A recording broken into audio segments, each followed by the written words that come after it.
And here we are. Hello, everybody, and welcome to another edition of Extra Connections. I'm your host, James Lott Jr.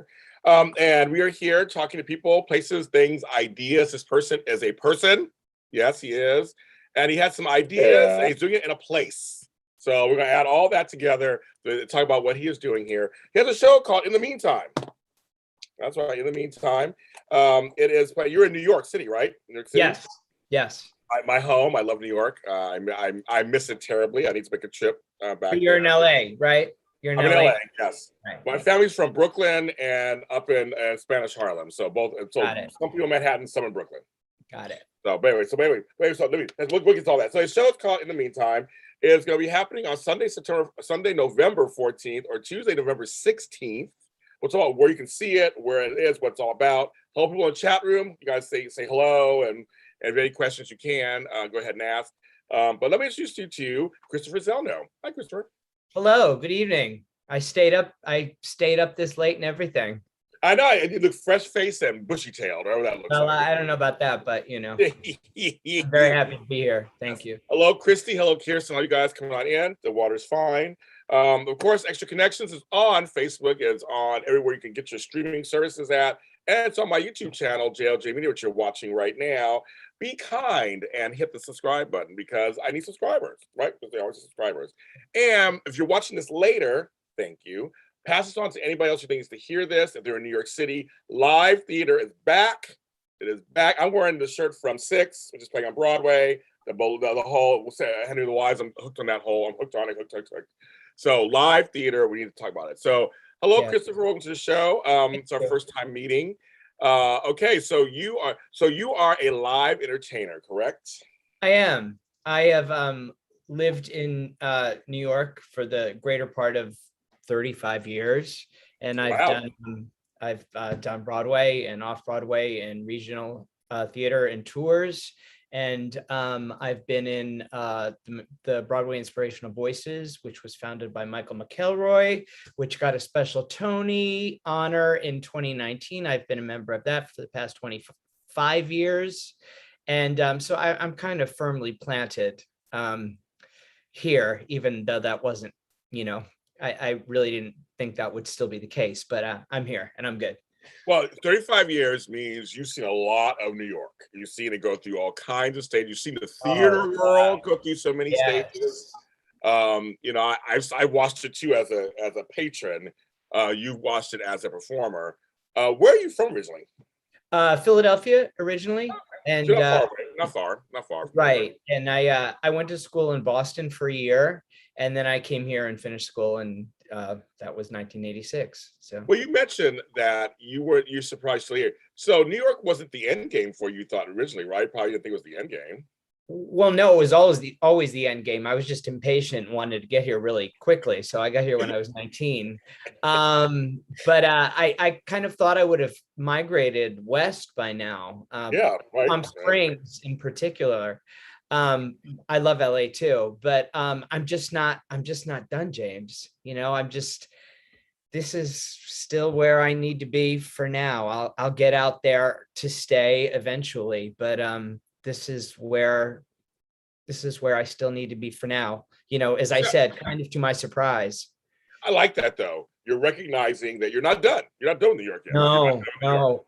It would kind of be easier if I was, but I'm not. And I've been saying that if anything, the pandemic really crystallized for me my priorities and what that is, which most important to me. Which is, my creativity and theater and music and my friends and performing. And I need to be here for that now. So that's what I know. Yeah. Well, New York, I mean, yes, there's theater in Los Angeles. And LA people don't kick my ass. But I'm just saying, New York is really like New York, the West End and London. There's certain places that are known for Broadway, and like I said, off Broadway, that is a big thing. So to me, I feel like you're a New Yorker. So I mean, like I'm such a New Yorker. I mean, you asked where I'm from. I say Philadelphia, which is true. But any new people, pretty much I just say I'm from here because I am. I've lived here far longer than I lived in Philadelphia or anywhere else.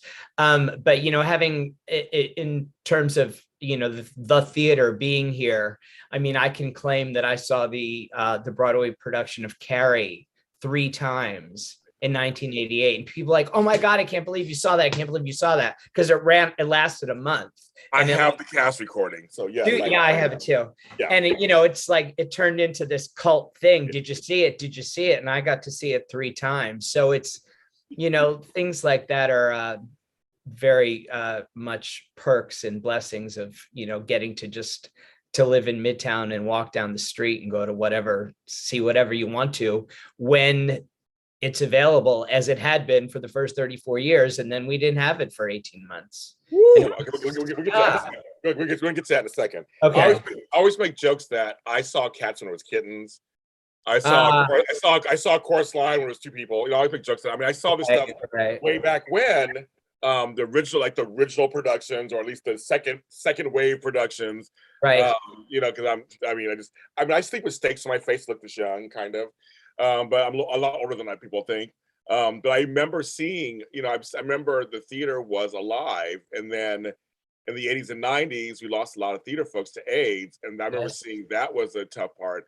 But this pandemic, it shut it down. Like back then, it didn't shut it down. We just lost people, and new folks came in. But this was it was dark. Yes, that was a trip for you as a performer, and as a New Yorker, it must have been a trip for you.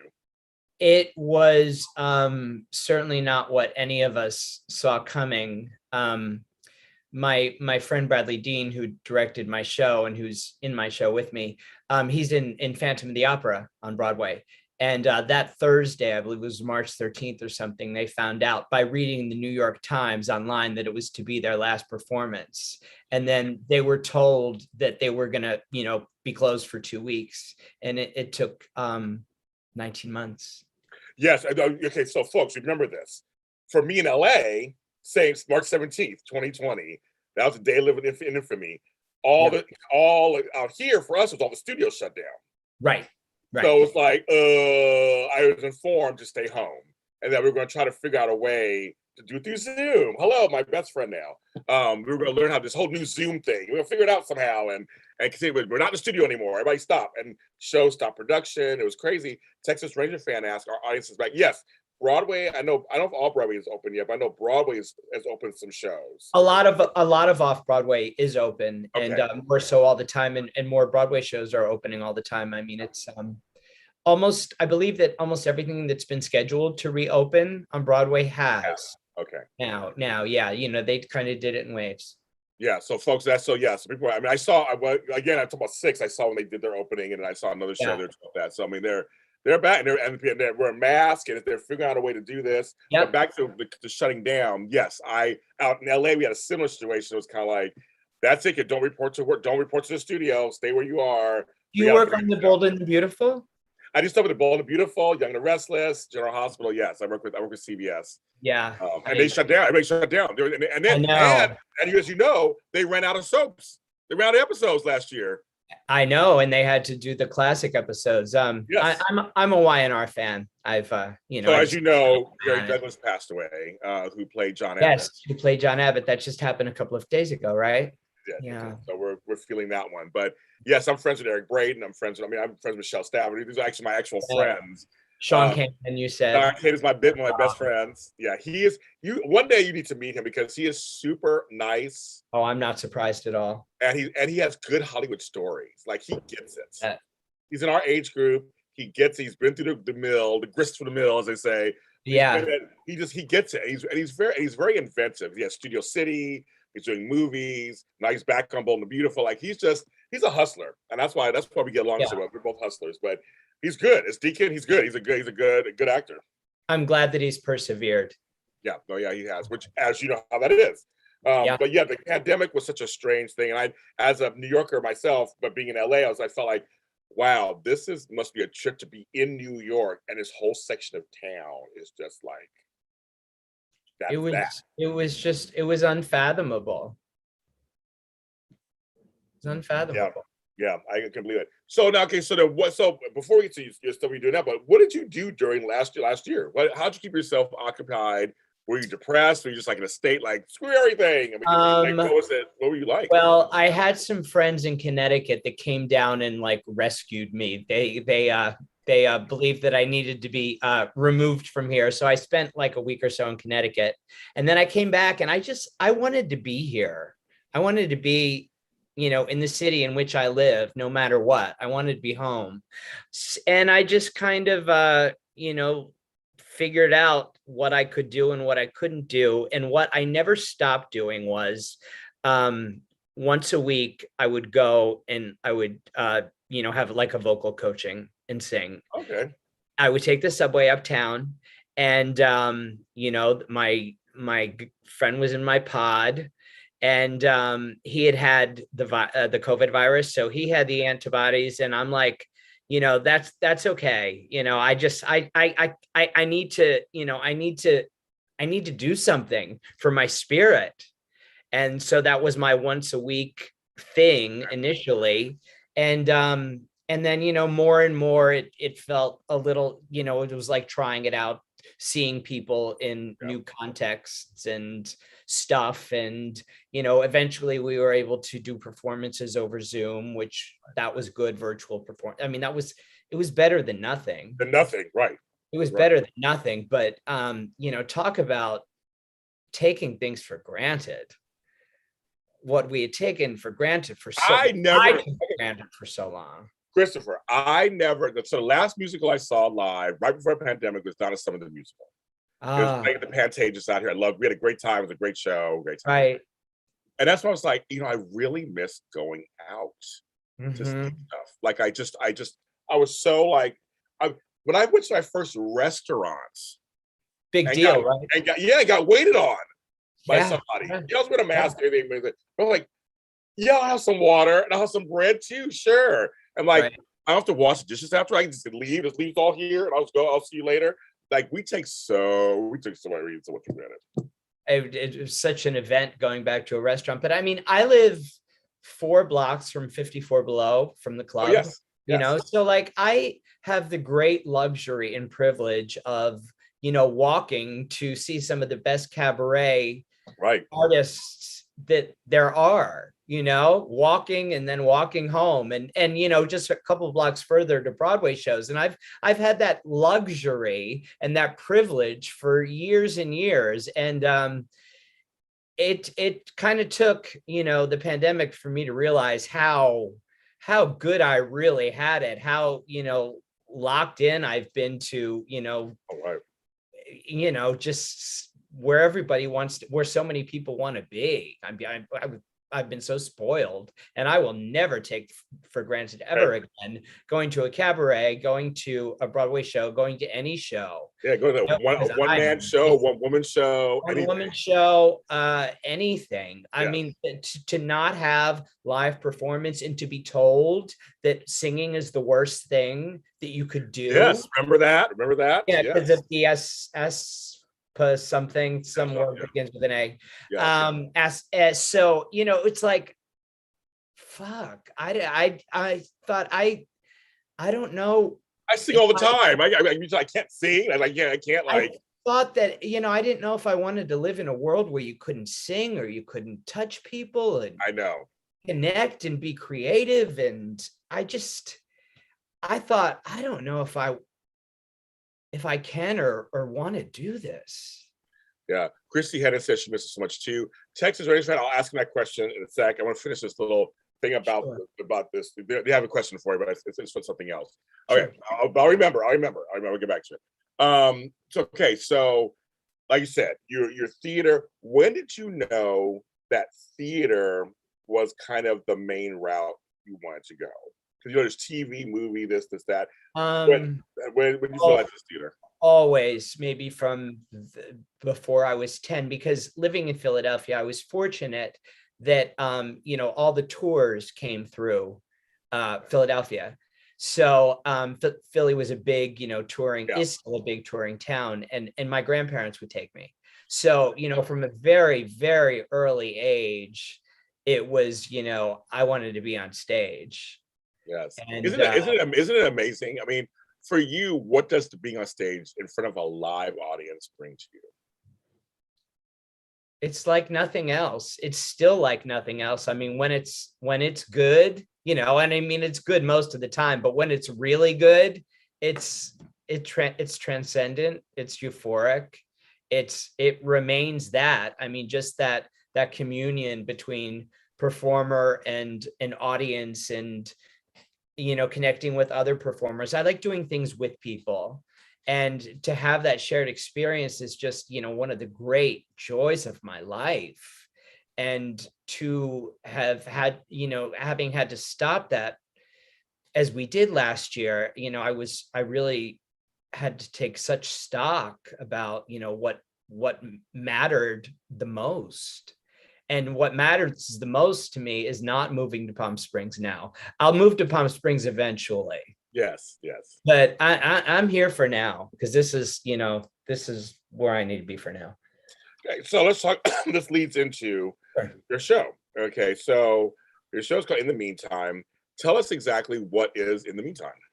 Well, In the Meantime is a song, a kind of obscure, kind of not obscure song that was written in the 30s, that I was first introduced to by my friend Sharon McKnight, the great cabaret artist Sharon McKnight, who lives in LA. Yes, yes.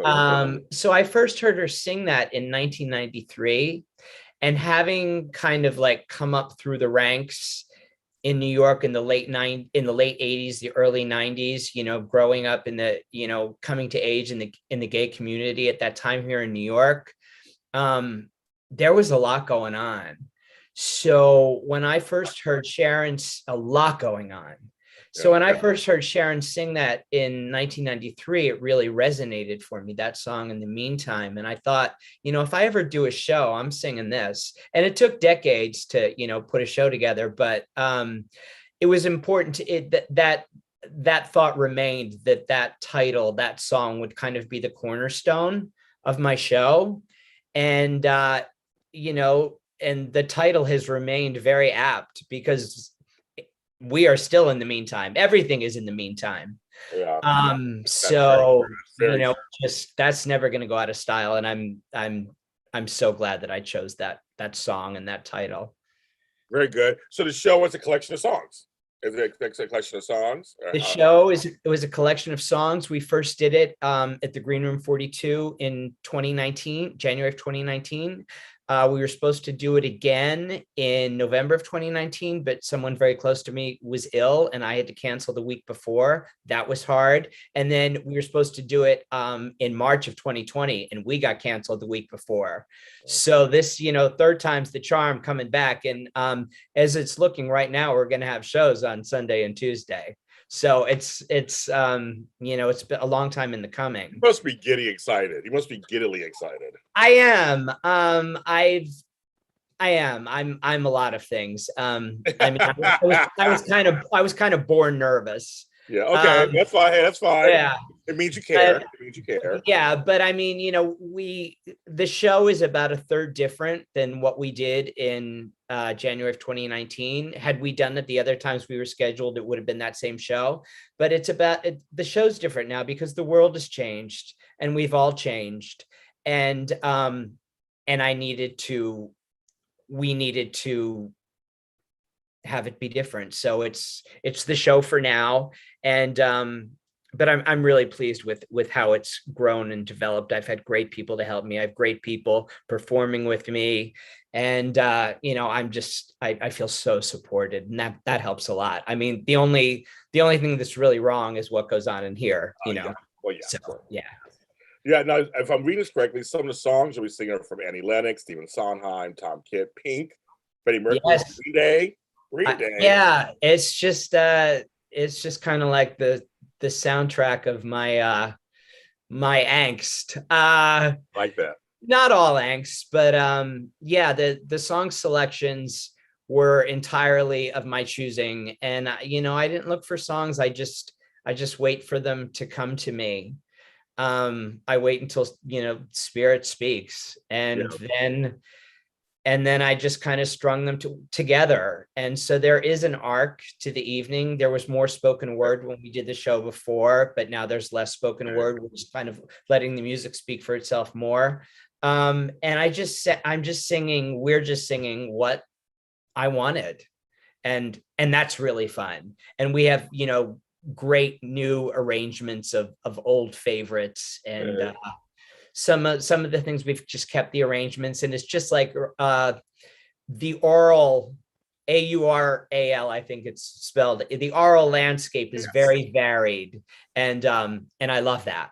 Yeah, I love that. That's exciting. But I mean, like, so the hardest part probably was picking the songs, right, to tell a story. It's probably like, I want to do these songs, but I make sure they tell a story, right? That wasn't the hardest part, because as I said, that just kind of spoke to you. The spirit said, these are songs you're doing. And then, and then maybe kind of unconsciously, they were able to be hooked together, and I was able to see that. We did change a few songs from last time just because they no longer seemed like they fit. So we have, some new material, and that's really exciting. The show opens with, and I'm giving something away, but it opens with Leonard Cohen's "If It Be Your Will." That's been arranged by Bradley Dean, and it's just magnificent for the band and all 5 singers. And so we enter into this space in a very prayerful, humble way. If it be your will, God, that we can do this again. And that's been one of the changes. That wasn't the opening number originally, but that's very right now. Oh yeah, it is. But I'll ask you, how do you come up with the arrangements? Because there's obviously the version that everybody knows, right? I was just curious about that. How do you go, okay, I want this arrangement to fit me, the style I want to present? Like, how do you guys come up with that? I have 2 outstanding people. The first is Bradley Dean, who's also my director, who sings with me. He is quite an arranger. And the other is Steve Marzullo, who's my musical director and who's been my friend for years and who knows me. And, we've always grooved in terms of music. So, you ask people to help you that get you, and that have the same sensibility, and it's just so exhilarating to to create with people and to be taken seriously or not laughed at, and have people create from scratch on your behalf. I mean, it's amazing. I mean, it's like, look, I made a hat where there never was a hat. It's just, that's great. I'm so grateful for my talented friends and collaborators. Yes. All right. Texas Ranger fan wants to know, have you done anything? Have you done any TVs or movies? I've not done anything episodic. I did a little bit of soap stuff, like in the mid and late 90s, a little bit. Which shows? Guiding Light, As the World Turns, my shows. Yes, all the New York-based shows, yes. Right. I mean, I've done 3 Tony Awards broadcasts. I've done events on all the early morning talk shows. If I was part of something that was, that was on TV, that got, television attention, I've often participated, but I didn't go that route. And that's not to say that I never will, because I know that there's a lot that I'm like really right. Law and Order. Everybody goes through Law and Order. But I haven't yet, because I haven't yet. So that's Sorry, folks, the big joke has become a big thing that everybody in New York goes through Law and Order. Everybody except Chris Zelno yet. Yeah. So that's a yet, and I think that's also been a somewhat recent realization that that there's plenty I could do in film and television too. I mean, I don't need to be a movie star at 54. I don't need to be a celebrity or well known, but there's plenty I can do. But Christopher, here's the thing. I actually admire that you found a lane and you enjoy this lane. So you don't have to do TV and movies. Like, you can have a whole career, which you have already, and continue to have in theater. I mean, theater is Well, is a theater career. and concerts and Right. recording music. Yeah, that's been my focus, and that's what I do and what I'm known to do. I think I've just thank you for saying that. I think I've just kind of opened up to possibilities about other Yeah. things where I've just been very limited in my thinking.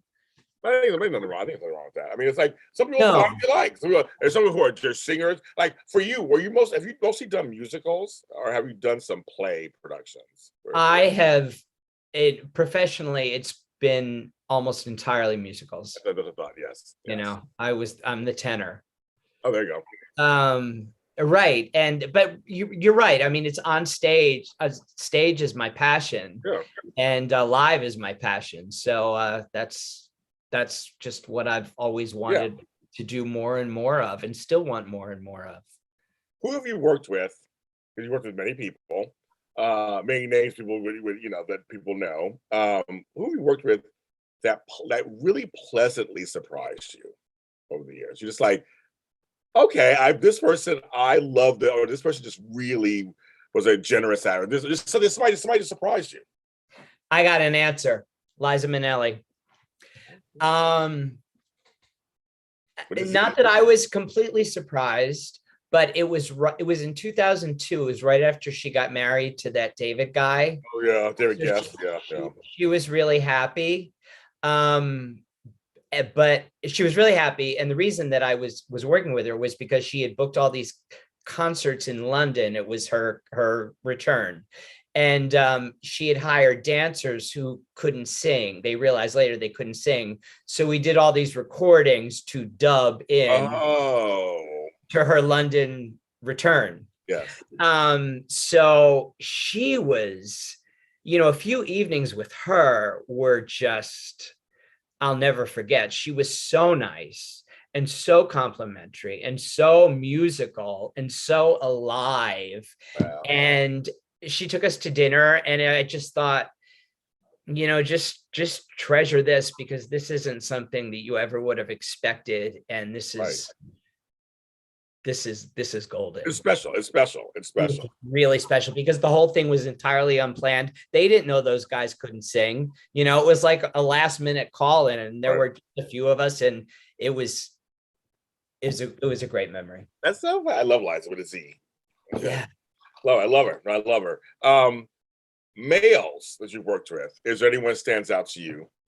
Do you know who's like the best in my book as far as celebrity males? I think it'd be Brian Stokes Mitchell. I was just gonna say, he's amazing. I think Stokes.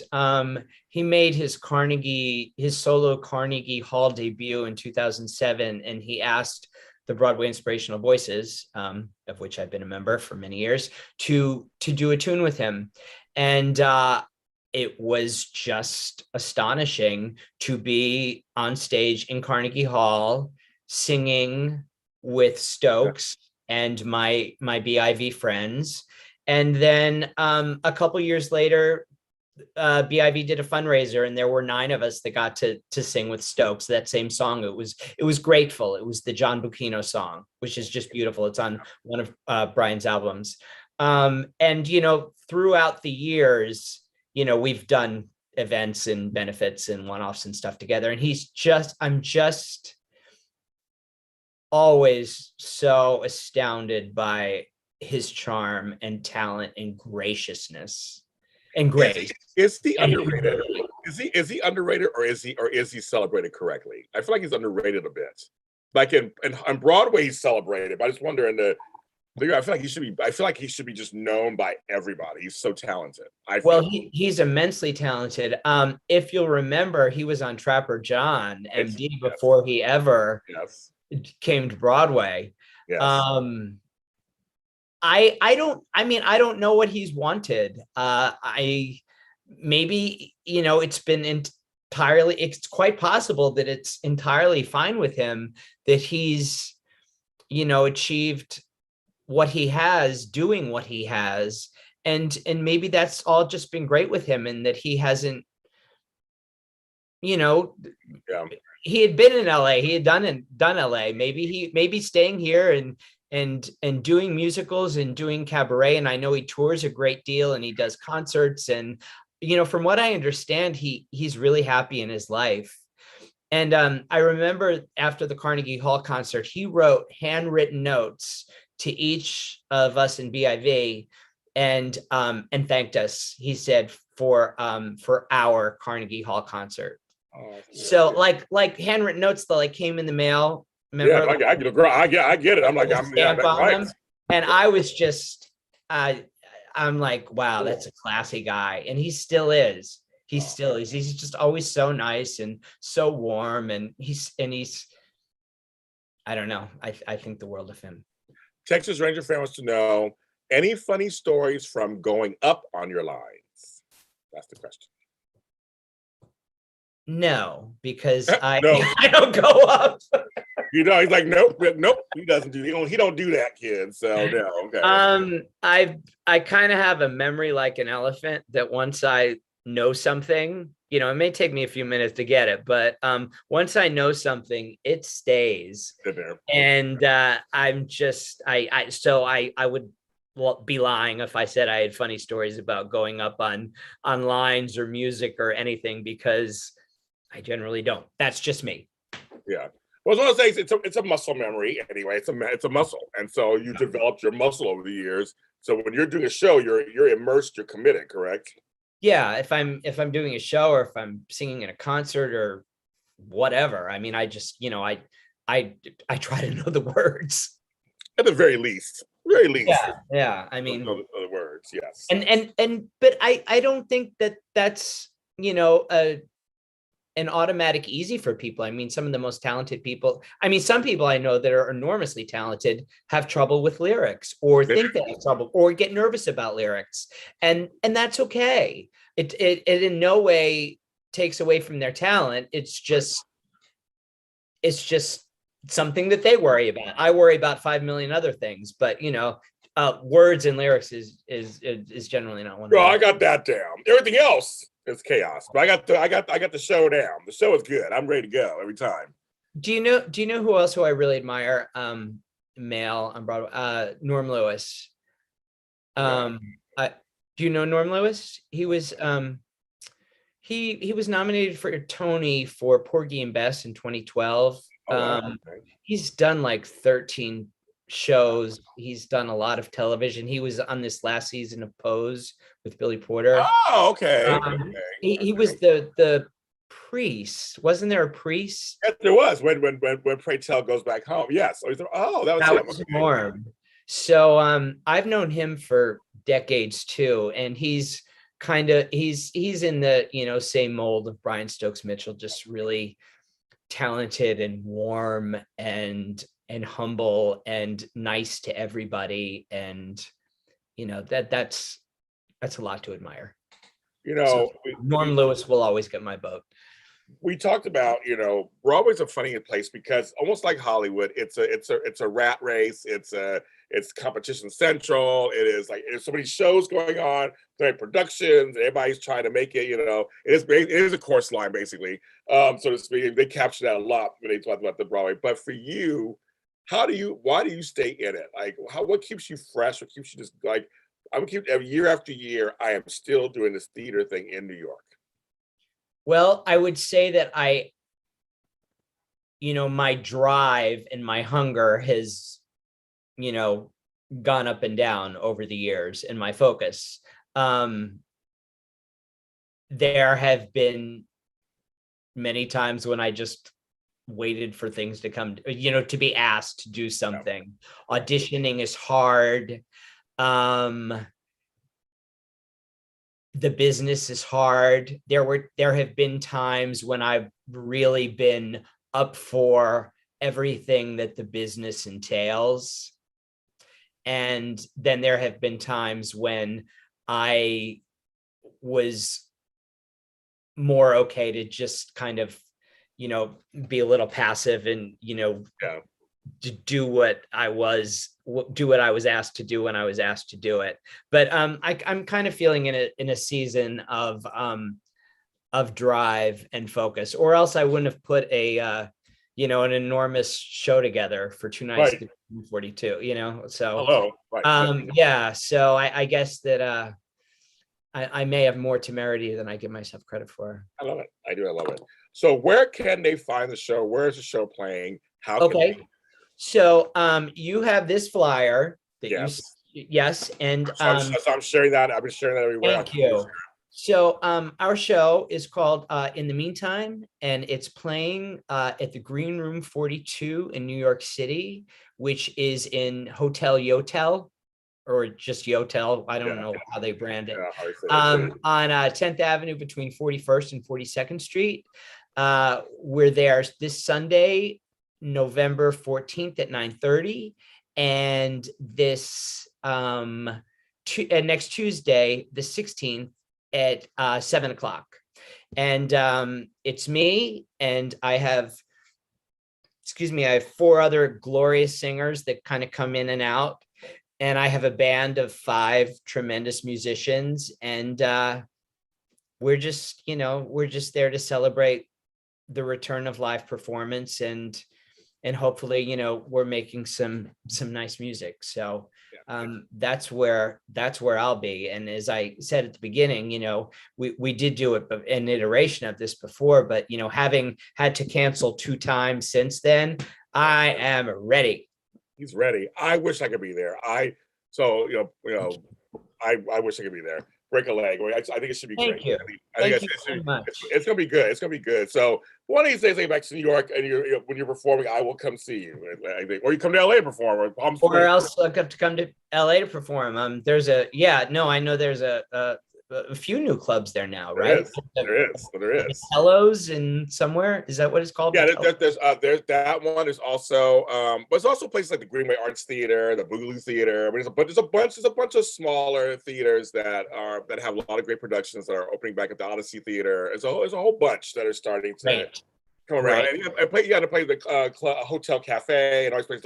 They're looking for talent and stuff. So it's starting to happen again out here too. So yeah, this place where you can play. I love places to play. I got a backyard with a big yard. We got a backyard. What's the charge? And give me a stage. I got microphone. I got gold microphone back here. It's back there. I can get you on stage. We can get you sell some tickets. Well, that sounds very nice. Yes, I would like to transfer myself and or my company with me, to various venues on the West Coast. So I'm not going to rule that out in the least. No, we can. The sky's the limit. I mean, I know a lot of people on the West Coast, and I could have a good time out there. San Francisco, here, you can totally work it out. Seriously. Yeah. Even Sacramento, some friends in Sacramento. So there's a community there that loves this kind of stuff too. So there's a whole, you could San Diego. There's a lot of places you can go. Exactly. I'm a big fan of the state of California. Oh yeah, we're good. Well, Christopher, thanks for being on the show. You're lovely, and I didn't make you sing. I was gonna make them sing, but I don't do that to people when they come on. I'm gonna make you sing, but but folks, check out if you have a chance to go. Check out his show. In the Meantime, it's coming up. I'll put links and stuff in the descriptions, and I'll put. Thank you. So you can actually just make it easier for you to get there. But Christopher, thanks for being on the show. Thank you very much. I really appreciate it. It's so nice to meet you. Same here. Thanks for your support. Thanks, James. Yeah, you have it. Everybody's Extra Connection show here on JLJ Media. Thank you, everybody who was watching, and we'll see you next time with more new shows where we're connecting.